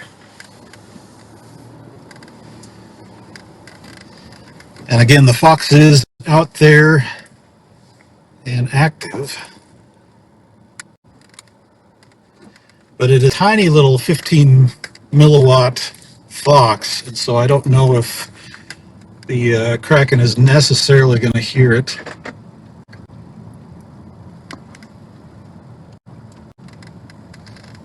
Hasn't heard it yet.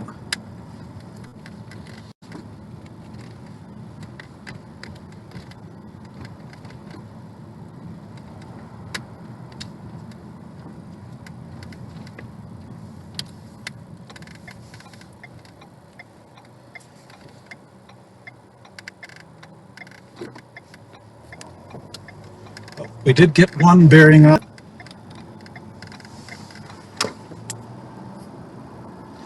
And you can see it's drawing this black line for potential locations. But so far it's only got the one reading.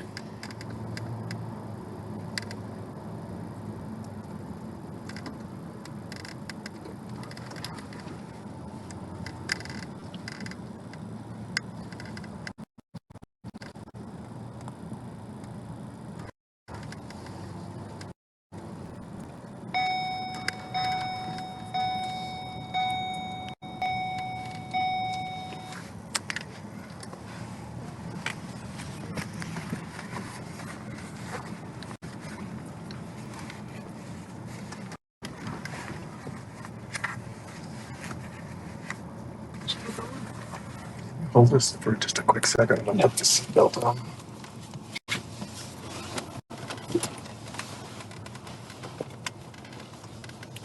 Realize that was a one-way only.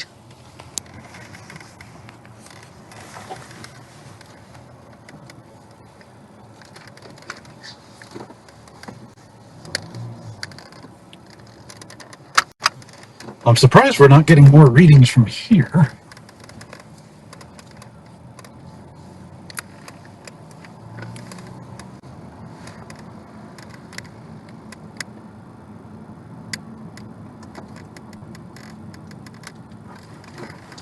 I believe since the arrow here turned green, we're actually moving fast enough for it to be actively picking up bearings.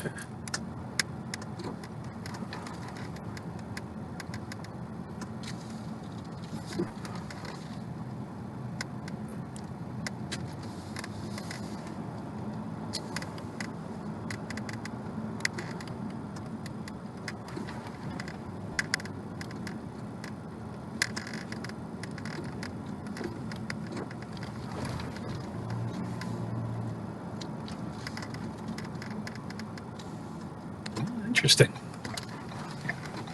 I wonder if some helpful civilian shut it off for me.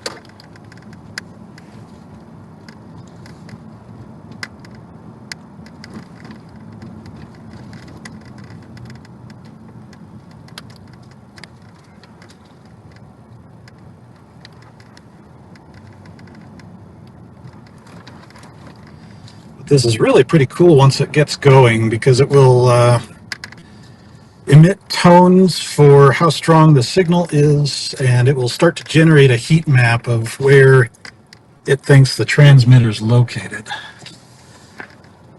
And so really it's very automatic, very little interaction needed to get a really good idea of where your transmitter is located.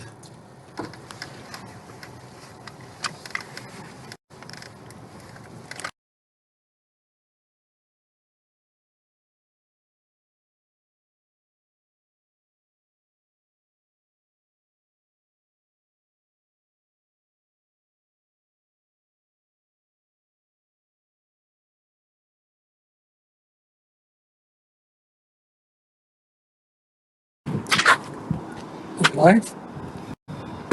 Yeah, I believe we are turning it over to you. Okay. The Kraken was sort of Cracking. it was not picking up much, so maybe the KN2C will be better suited. Well, let's try it because the problem we're having is I can't hear the bug on my handheld. So the signal strength over here is very weak. So if you want to see the AN2C, there we are for the AN2C. So why don't you hop up on the ladder so you can see what's on the roof?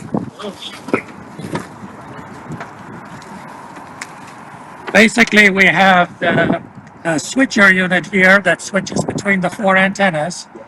These four antennas are basically 18 inches apart because the formula is that you take 2630 divided by the frequency in megahertz, and that's the optimal spacing between the antennas.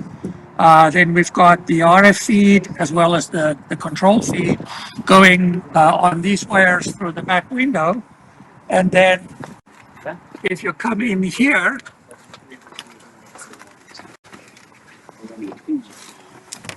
I got this set up in the passenger situation. So you can see we're on 145565, which is the frequency for the bug. And over here we have the Doppler unit that's basically now just going around and around saying that it's not receiving any signal at all. So what I'm going to do, I've got my Yaesu up here on that frequency. It's set to 50 milliwatts, so hopefully I won't blow up anything. But as soon as I key it up, you'll hear that tone and you'll see that it gives me a direction as well as the direction bearing in degrees. Doug, can you key up on this for me, please? A bit away from the truck. A bit away from the truck. Soon as you, C0KQ, this is K2AD operating as RDU, Coaxial Island. Am I far enough away from the truck and giving you what you need? Okay, I got a thumbs up. K2AD with a demonstration for direction finding. so you can I see. really want to mess with his head. I'm going to move around the truck. And you should see me changing. So you actually saw a reflection just coming off of. Your tail side there, Willem. You actually saw that there was a reflection coming off of the probably one of the lampposts here just a second ago. So it was actually showing something over there on the north end. Right now, it's picking it up. Where did that go? I think we're getting all kinds of reflections off of the various vehicles here, but you can kind of see how the direction is changing.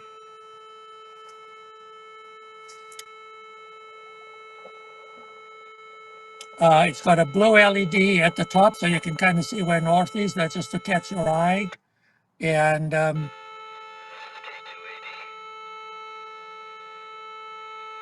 Coming up to your 12.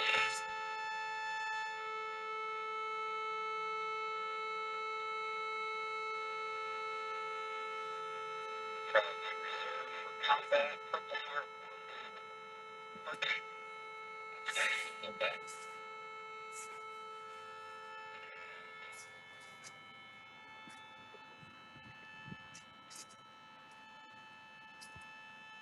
Coming up on your 3 o'clock. I'm done kill it. And I can finish transmitting. K280. So, as you can see on the, this is the R100 ICOM. It was basically full scale, and it received a pretty solid signal. Thank you, Doug. But the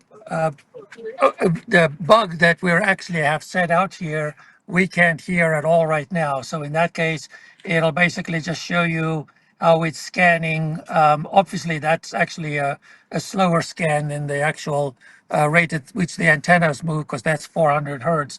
But basically, the direction shows you where it was, and it also gives you the bearing. You heard that very annoying buzz in the background. That's basically that 430 hertz scan frequency. So that can be very tiring. But generally, if we're just driving down the road, you can basically orient this unit in such a way that it shows you generally the direction that you are, or the fox is in, and you can chase it down that way. The other information, of course, that I have is I actually have the GPS unit sitting up here at the top that gives us our position. And since this is RMHAM University, I want to geek out a little bit and actually show you what the data stream is that comes out of the actual unit. So I've got my laptop sitting here. Hopefully it'll wake up. And when I start Minicom, you'll actually see that it is receiving the position reports from the GPS at certain intervals. And then if I were to key up, you'll see that it actually starting to give us some direction bearing. So the percentage number is the actual direction in which it receives the signal, and the number that's after it is a signal strength. So obviously that's a pretty strong signal. So it gives us a fairly consistent result. And of course, as soon as it goes away, then that signal disappears. So this is a very convenient way of dealing with intermittent signals by just recording the output from the device. And of course, you can timestamp it based on the time of the computer. You can see where you are. You can look at the integration of how those position reports update, so you know what direction the vehicle is pointing, and then combine that with the actual bearing to get an absolute, a true bearing to where the transmitter is. So that's basically the KN2C. Like I said, it's about a $500 expense getting this device. I didn't show you the software that came with it, but it basically has, it's called the Navi 2020 that allows you to, if you have the GPS unit connected, it'll do that same kind of integration and overlay a bearing on a map for you.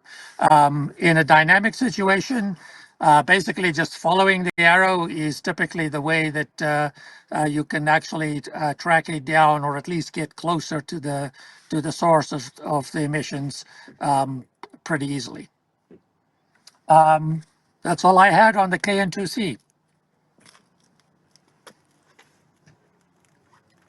So, have they found the fox? Maybe have them switch over to John, because they were headed that way to go and find it.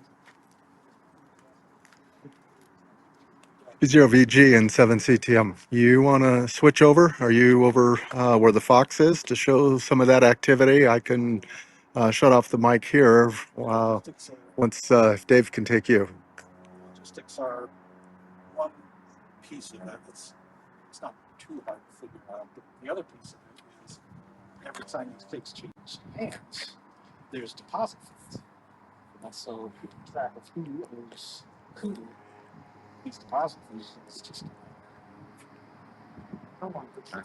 I think they're checking to make sure that the Fox is actually working right now. it could be dead.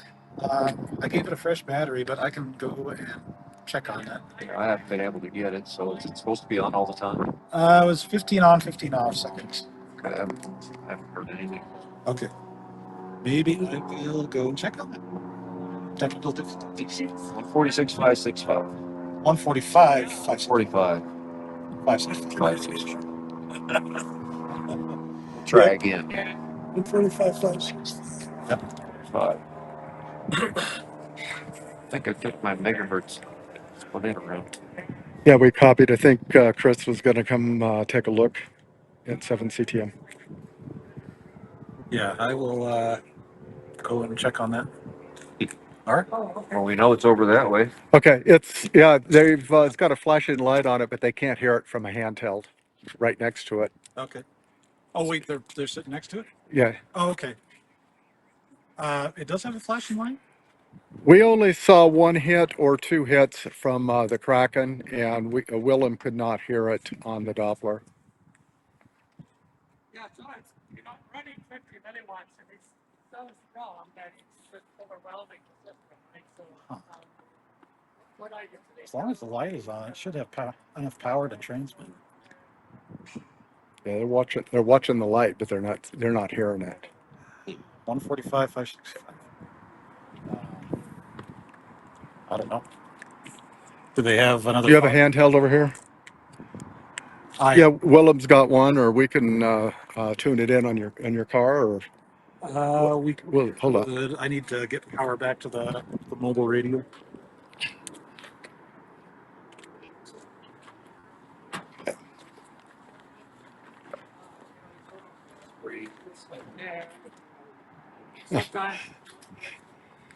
Copy.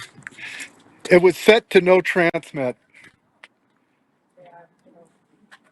What was? He said it was set to no transmit.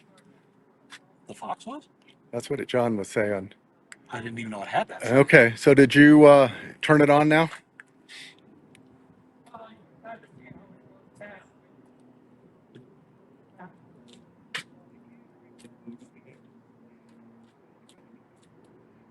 Okay, he can bring it back if it's dead. He's trying to confirm, but he said it wasn't. He didn't see it transmit. I tested it last night.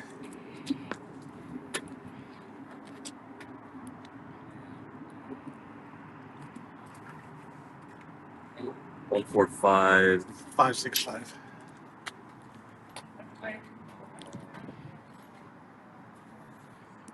What's the next? And it's a little one. It's going to be hard to hear from over here. I think adding speed carries over. The Aggies should be able to get it I think they're really doing a great job. because I tested that too. So. Bill is. So it's supposed to be working. Oh, there it is. Something's there. Jeff, we get in now. I recognize it just get.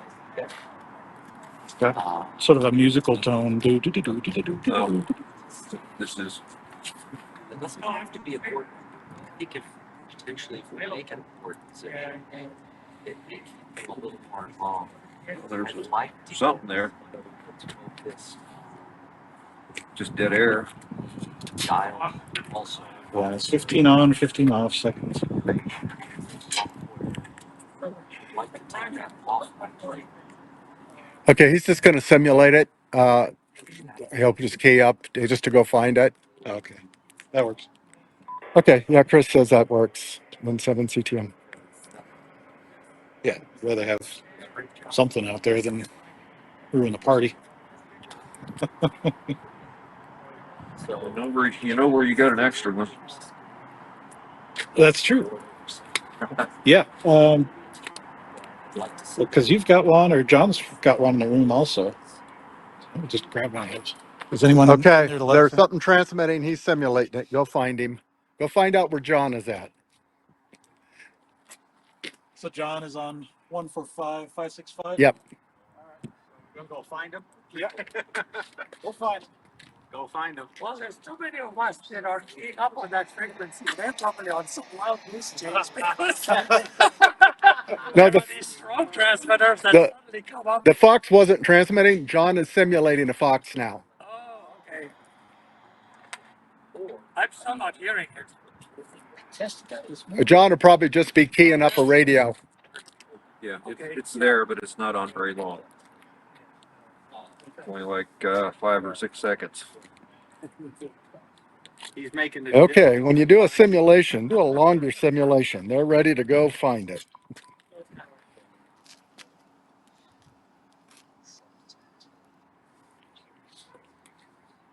It's well, they're transmitting. Do we see in some signal? Not right now. So something come up. There it is. There it just came up. Okay, they just saw it come up now.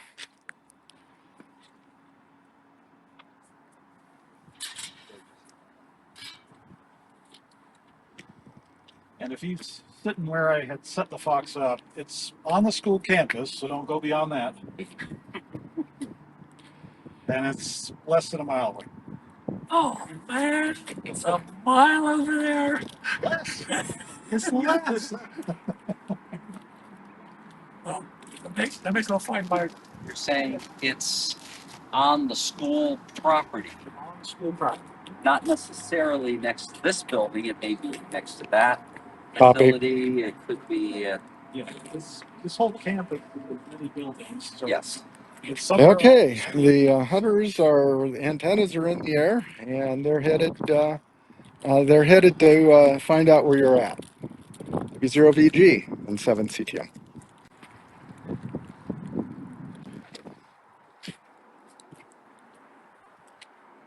Check it one more time. Frequency. Just to make sure. 145,565. Okay, yeah, he's just they had a problem with the Fox, and he is just simulating it. So they're kind of heading out, kind of going that way. So I don't know if we want to kind of follow along or whether we want to continue the live part or not.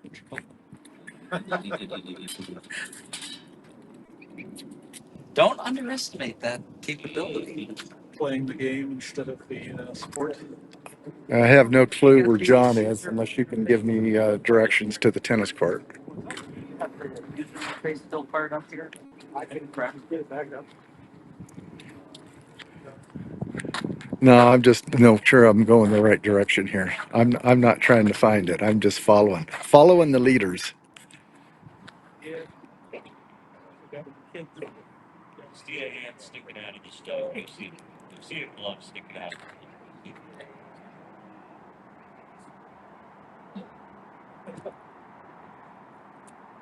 Somebody keyed up or something was real strong and then it disappeared.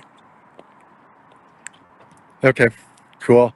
You queued up, John. I guess they were seeing it for a second, and now they're not seeing anything. So I don't know how often you're doing it.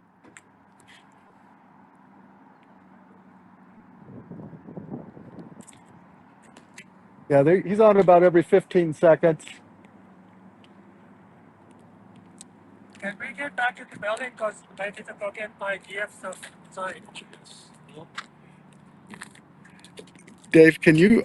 Well, I think Doug's here. Maybe he can let him get in the building. So, okay, yeah, he got Doug's key. He's coming in to get some gear.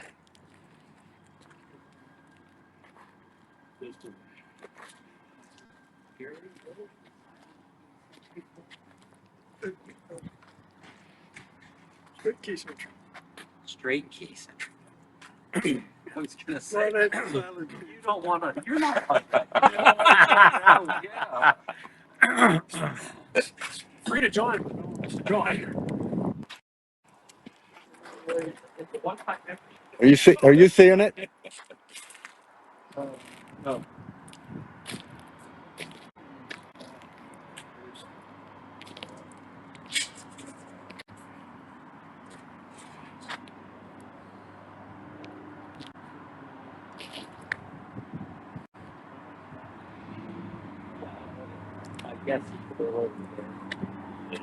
Like that. Wall, metal bench. And make sure you. Strikes. I used to chase stuff bricks and stuff.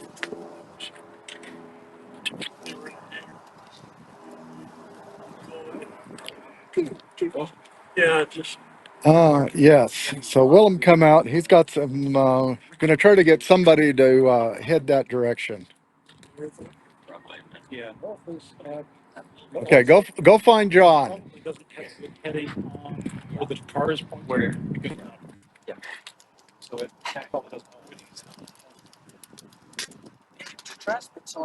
But Well, we got three antennas here. Go ahead and give us some signal. I want to make sure that Willem is seeing it here. Yosemite is, that's Gonna give you a little signal. Let me let me know when it's active. So they're going to try to find some signal and make sure they're on frequency and all that good stuff.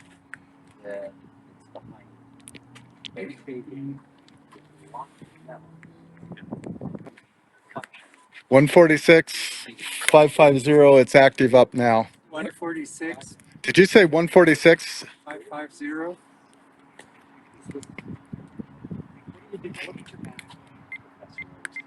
Copy 146,550. So I think that's part of the problem. 146? Yes, 146. Oh, that's it.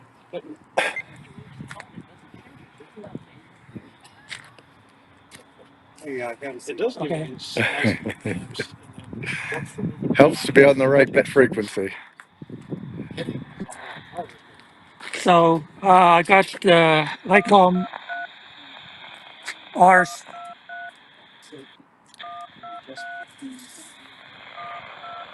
That's annoying. So this is the ICOM R6, a little handheld receiver, and 4 megahertz offset attenuator. And since they're on 146,550, I am tuned to 150,550 because this is a 4 megahertz offset. So Yes, Willem's given a demonstration now, and we are hearing it in 7 CTM.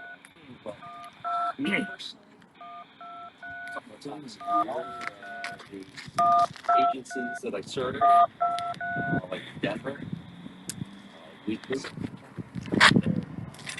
There's a guy at Denver that's really nice guy, and whenever I call him and talk to him, So I'm getting a stronger signal in approximately that direction, but it's a little hard to tell exactly which way it points. So very often the best way of doing it is to try to null it. So point at 90 degrees to the direction of it and then say, okay, since I have no signal there, it's very likely over where Dan is standing. So this is telling us go that way. All right, we're gonna tag along then. What the heck? I can walk. We're on the move in 7 CTM.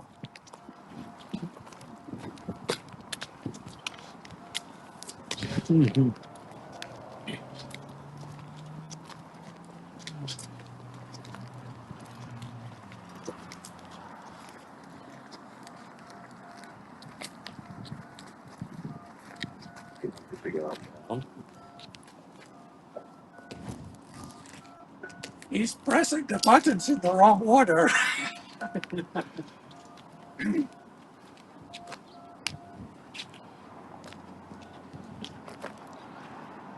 know where it is, but I can't get there from here.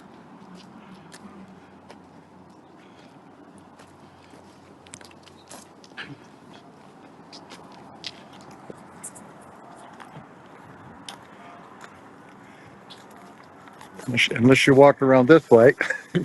Yeah, it's around this fence.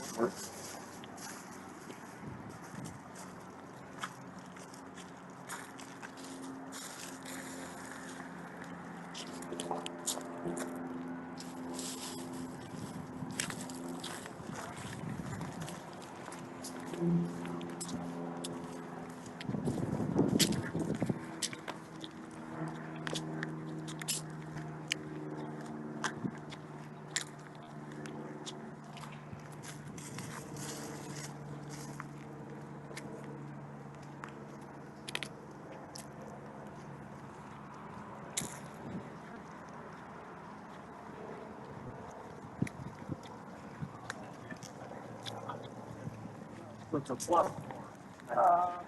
Well, so it's supposed to be symmetric, but there's actually a preference for the higher frequency.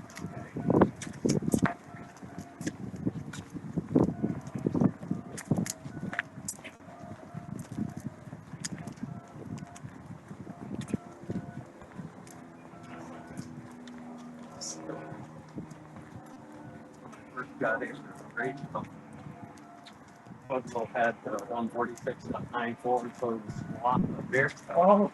And driving down the highway, you didn't hear the repeater, but you squelched it open. Oh, was it the wrong tone? No, there was no tones at that time.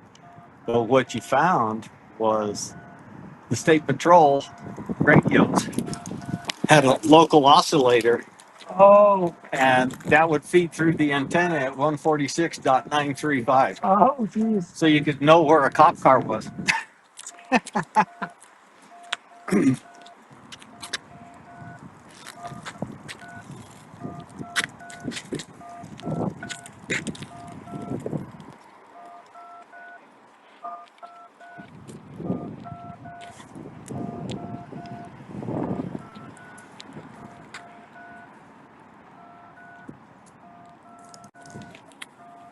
It's generally that direction, but it's quite a lot of keys.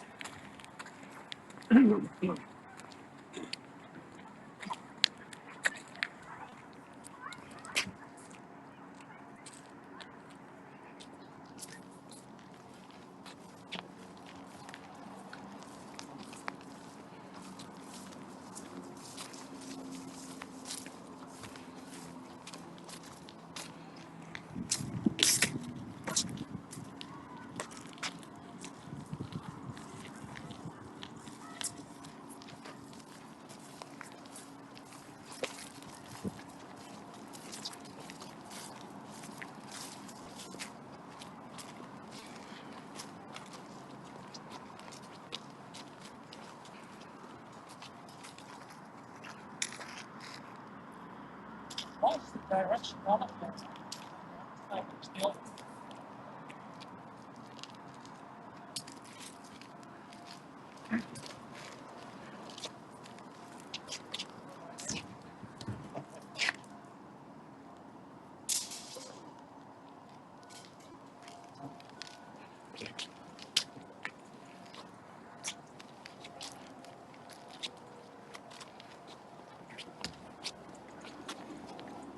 I think John is horizontally polarized, so he must be lying down behind the clock.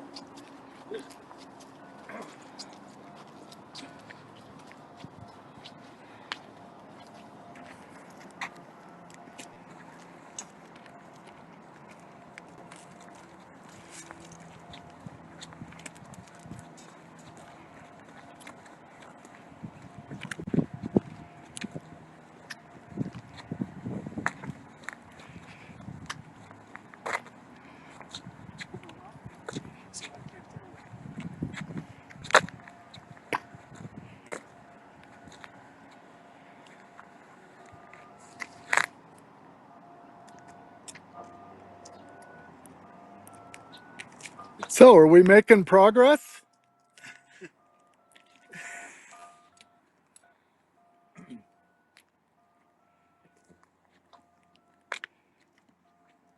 I can't turn the attenuator down far enough. It's just pegging my meter no matter where I am, so it has to be very close.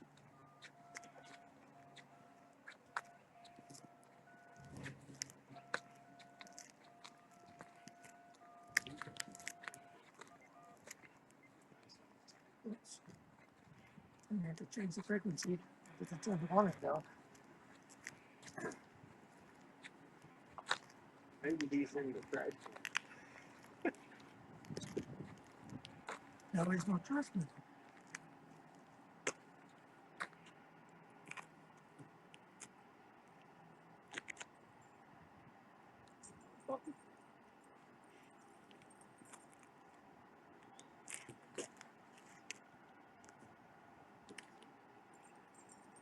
The reason why there's little red tags here, I almost took Dick's eyes out. Yeah. Stand farther away. Hello. You guys look like you're doing something really interesting. Well, Yes, we're really doing a little education today. Good. Very practical out in the field. I know. We did the classroom work earlier. Good. All right.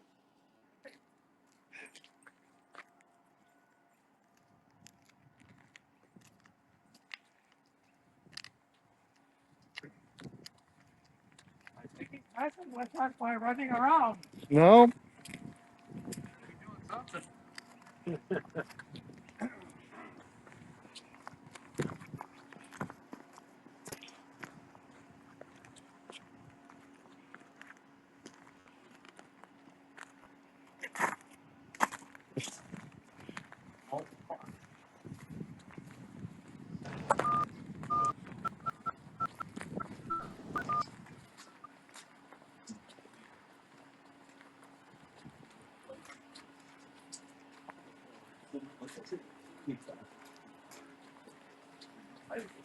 So even though this antenna doesn't weigh much, it's actually pretty hard on your wrist after a while, just because, it does take a little bit of weight to actually hold it.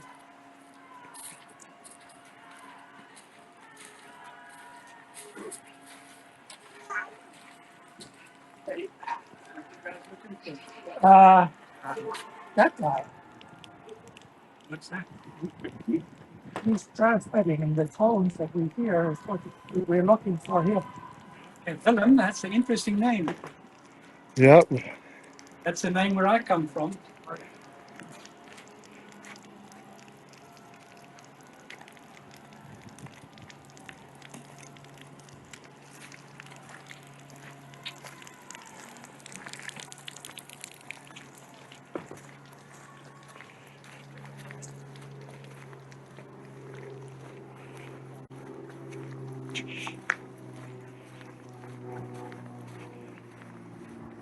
And here we have Mike using the body blocking technique.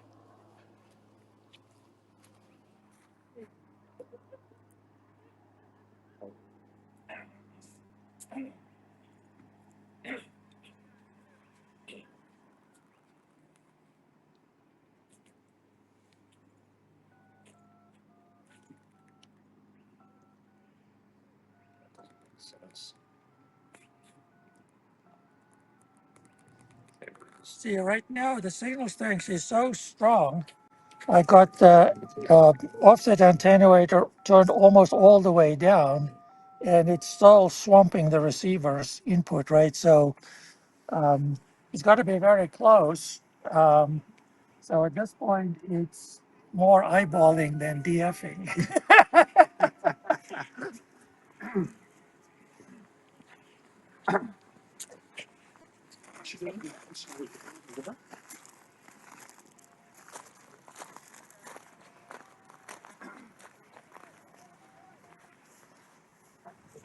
It's one thing, you get your exercise.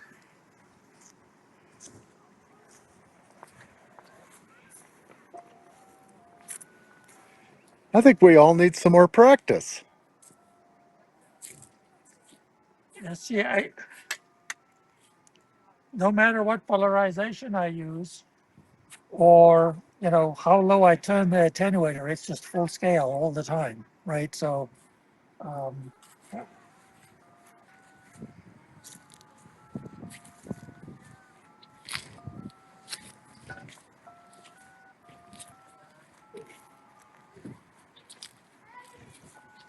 Maybe we need Mary Had a Little Lamb.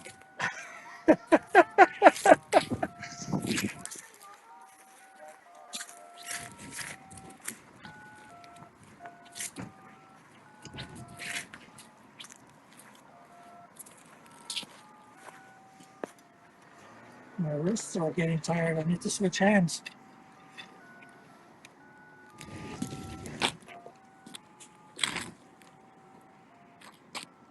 So here's where the Kraken would have been useful, right? Because it's a really strong signal, and it'll tell you which direction it's coming from. By just using the Yagi, I am just getting full scale, no matter which way I'm turning. And even if I turn the attenuator as low as it'll go and try, doing cross polarization, I'm still just seeing full scale all the time.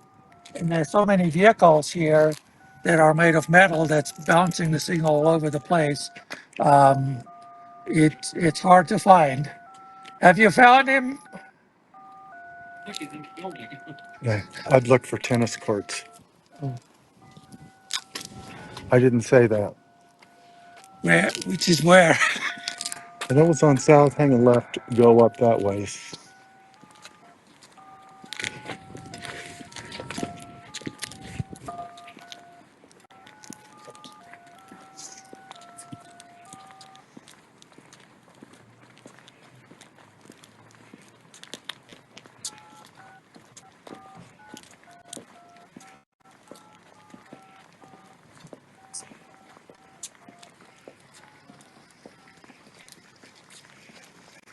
Yeah, I thought that offset attenuator on there would pretty much take it out. Yeah, I need a regular attenuator on top of the offset attenuator. Oh, I see him. He's over there.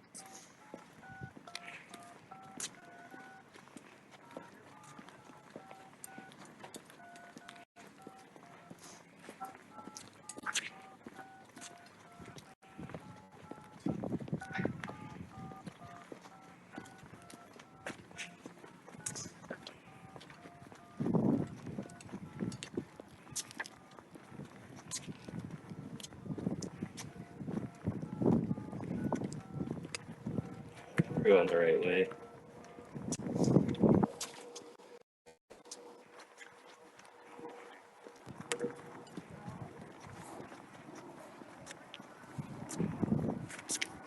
Next 60, it's the best I've seen.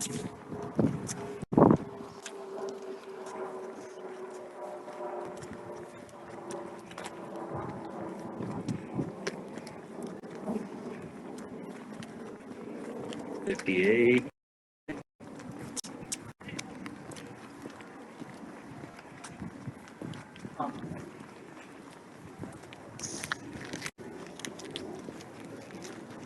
$53. If that's the only ocean door, you don't have the tuned quite right. Oh, that's nice. So, how much power are you transmitting on there? Right now, I think it's probably 1 watt. Okay. Wasn't Right, it's probably one.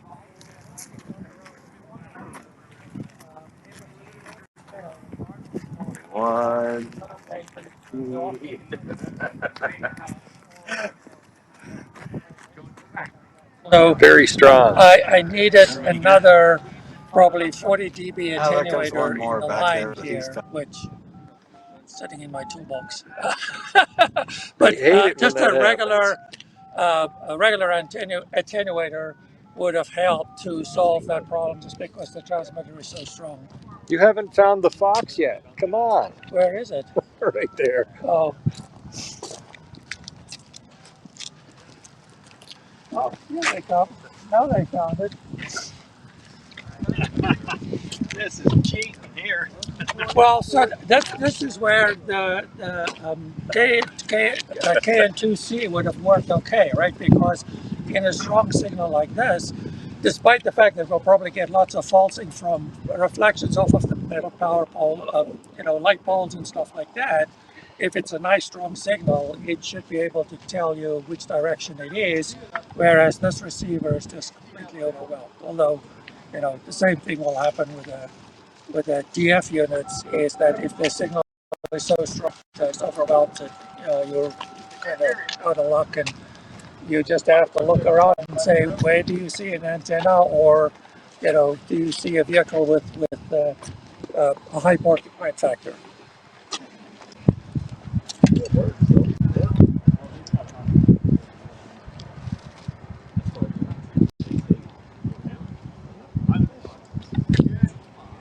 We, Every time you do something, we you are learn something. we are not amateurs. We are unpaid professionals. That's right. Yeah, I remember that one too. Yeah. Oops. Right. Should we wrap it? I think so.